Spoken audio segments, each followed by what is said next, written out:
Ponižno se priklanjam Šri Damodari, vsevišnjemu Gospodu, ki je utelešenje večnosti, znanja in blaženosti. Njegovi sijoči uhani nihajo sem ter tja ter poljubljajo njegova lica. Ko je v Gokulju uprizarjal svoje vzvišene zabave, je razbil vrč, v katerem je njegova mati penila jogurt. Nato pa je iz hrambe ukradel maslo, ki so ga hranili obešenega visoko pred otrokom. Zaradi te porednosti je v strahu pred materjo Jašodo urno pobegnil od lesenega možnarja, vendar ga je le ta končno le ujela.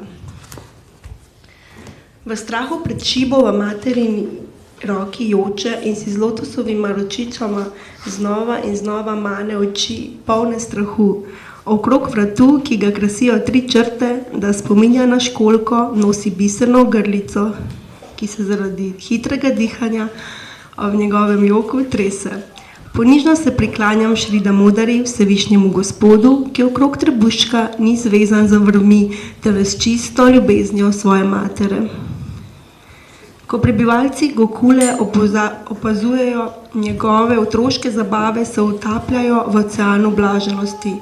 Tistim, ki jih privlačita njegovo veličastje in obilje, daje vedeti, da ga lahko osvoji le zaupna ljubezen njegovih čistih bhakt. Z veliko ljubeznijo in vdanostjo se 100krat in 100krat priklanjam Gospodu Damodari. O Gospod, čeprav lahko podariš vse vrste blagoslovov, te ne prosim za brezosebno svoboditev, niti za najvišjo vrsto odrešitve, večno življenje na Vajkunti. Ne prosim te niti za katerokoli drugo izmed ugodnosti, ki si jih zagotovimo s posvečanjem 9 načinom bhakti. O Gospod, želim si le, da se tvoja podoba Bale Gopale iz Vrindavane zavedno naseli v mojem srcu. Kakšna je korist od kakršnega koli drugega blagoslova? O Gospod, Mati Jašoda znova in znova poljublja tvoj lotosov obraz, obdan s kodri mehkih črnih las. Tvoje usnice pa so rdečkaste kot sadež bimba. Naj ta čudovita podoba tvojega lotosovega obraza zavedno vstopi v moje srce. Na tisoče drugih blagoslovov mi nič ne pomeni. O vsevišnji Gospod, ponižno se ti priklanjam, o Damodara, o Ananta, o Višnu, o Gospodar, o Gospod, bodi zadovoljen z mano, blagoslovi me s svojim milostnim pogledom in odreši tega ubogega nevedeža, potopljenega v ocean materialnega trpljenja. Razodeni se mojim očem. O Gospod Damodara, čeprav te je mati privezala k lesenem možnarju, si sinova Kuvere, Manigrivo in Nalakovaro osvobodil narodovega prekletstva in jim podaril čisto oddano služenje. Prosim, tudi meni podari to dragoceno prema bhakti, saj si ne želim nobene druge vrste odrešitve. O Gospoda Modara, naj se najprej poklonim bleščeče, sijajni vrvi, ki veže tvoj trebušček, nato se priklanjam tvojemu trebuščku, v katerem leži celotno vesolje, ponižno se priklanjam tvoji najdražji, Šrimati Radharani, in tebi, vsevišnjemu Gospodu, ki uprozarjaš neštete zabave. Vsa slava Šrimati Radharani in Damodari, Gospodu Krišni.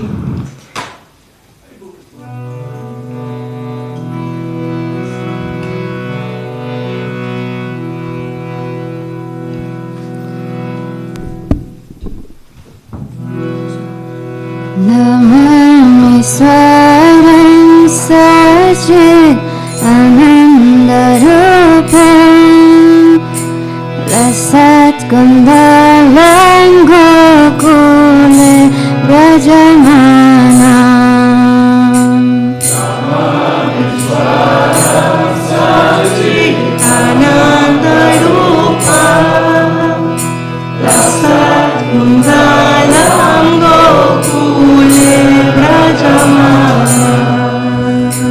Yashoda Viyalukaladamanam Paramistam Adyantato Drutya Gopya Yashoda Viyalukaladamanam Paramistam Adyantato Drutya Gopya Rudantamone prayukmam vijantam Karambojayugmena satankanetram Rudantamone prayukmam vijantam Karambojayugmena satankanetram Sasakam patrirekam kakanta Sitam grevam damodaram bhakti-vadam Sasakam patrirekam kakanta Sitam grevam damodaram bhakti-vadam Itidrik swalila vir ananda kunde Sagoswami majantam akyapayantam Itidrik swalila vir ananda kunde Sagoswami majantam akyapayantam Tadisitagne subhaktarjitatam Una prematastam sa tavriti vande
Pravecha Idam Devam Sambodham Adyantam Nila Kritam Kuntanai Snitaram Rashtrakotra Muhushumbitam Vimarakadarame Manashavirasam Alam Vatsalabhay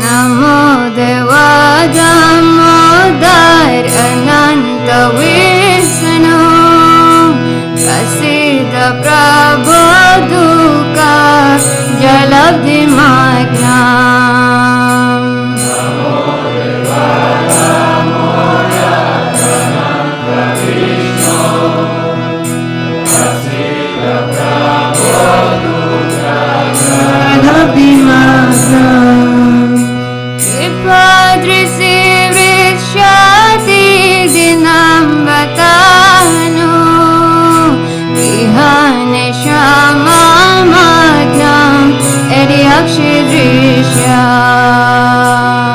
Padrisi vrikshati dinam vatanu Vihane shama magnam eryakshidrisha Uverat maja badra mrityai vayadva Vayamuchita bhakti vajakrita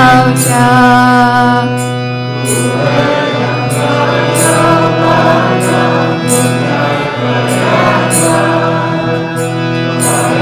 Vayamuchita bhakti vajakrita Tata prema bhaktim sakame prayacha Namokse graho mesti damodareya Tata prema bhaktim sakame prayacha Namokse graho mesti damodareya Namaste studamne spuradipti gamne Adiyodarayata visvasadamne Namaste studamne spuradipti gamne Adiyodarayata visvasadamne Namaradikaya dhadiya priyaya Namo Nandalilaya devaya tubhya Namaradikaya dhadiya priyaya Namo Nandalilaya devaya tubhya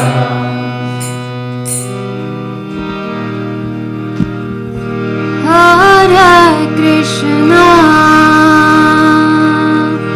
Hare Krishna, Krishna Krishna, Hare Hare, Hare Rama, Hare Rama,